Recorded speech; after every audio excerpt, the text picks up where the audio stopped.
ડભોઈ વિધાનસભામાં આવતા વાયદપુર અને ભાવપુરા ખાતે નવીન આંગણવાડીનું ધારાસભ્ય શૈલેષભાઈ મહેતાના હસ્તે લોકાર્પણ રાખવામાં આવ્યું।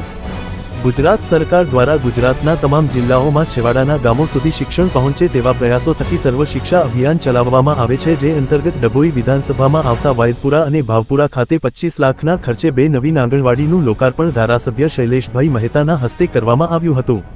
સાથે જ આ આંગણવાડી થકી અભ્યાસ કરી બાળકો સારું શિક્ષણ મેળવે અને ભવિષ્ય ખૂબ આગળ વધે તેવી શુભેચ્છા આપી હતી।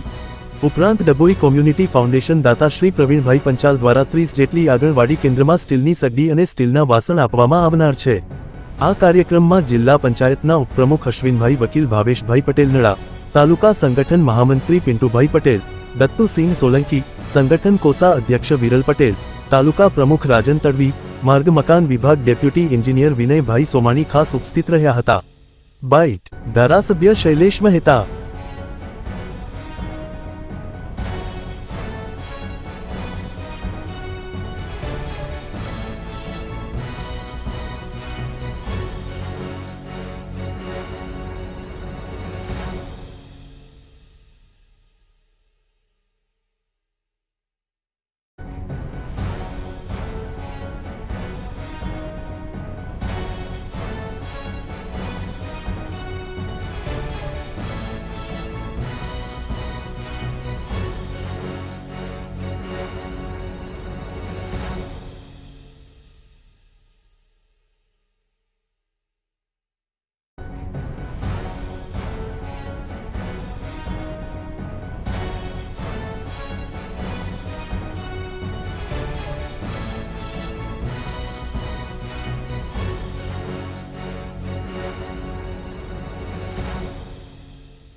નરેન્દ્ર મોદી સાહેબ જ્યારથી મુખ્યમંત્રી હતા ત્યારથી શિક્ષા ઉપર ખૂબ જ ભાર મૂકવામાં આવ્યો છે અને સર્વ શિક્ષા અભિયાન હેઠળ આજે ડભોઈ વિધાનસભામાં આવતા વાયદપુર અને ભાવપુરા ખાતે નવીન આંગણવાડીઓના લોકાર્પણનો કાર્યક્રમ, એમાં આપ જોઈ શકો છો કે સુંદર આંગણવાડીઓ બનાવવામાં આવી છે।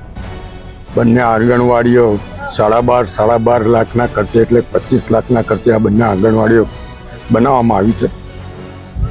આ લોકાર્પણ કાર્યક્રમમાં મારી સાથે જિલ્લા પંચાયતના ઉપપ્રમુખ શ્રી અશ્વિનભાઈ વકીલ, તાલુકા પંચાયતના પ્રમુખ રાજનભાઈ, તાલુકા ભાજપના પ્રમુખ, જિલ્લા પંચાયતના સભ્ય, તાલુકા પંચાયતના સભ્યો સહિત ભાજપના અગ્રણીઓ પણ ઉપસ્થિત રહ્યા છે। હું ભાવપુરા અને વાયદપુરા બંને ગામના લોકોને અભિનંદન આપું છું, શુભેચ્છા આપું છું અને આંગણવાડીઓ દ્વારા નાના બાળકો સારી રીતે ભણવાની શરૂઆત કરે એવી શુભેચ્છા પાઠવું।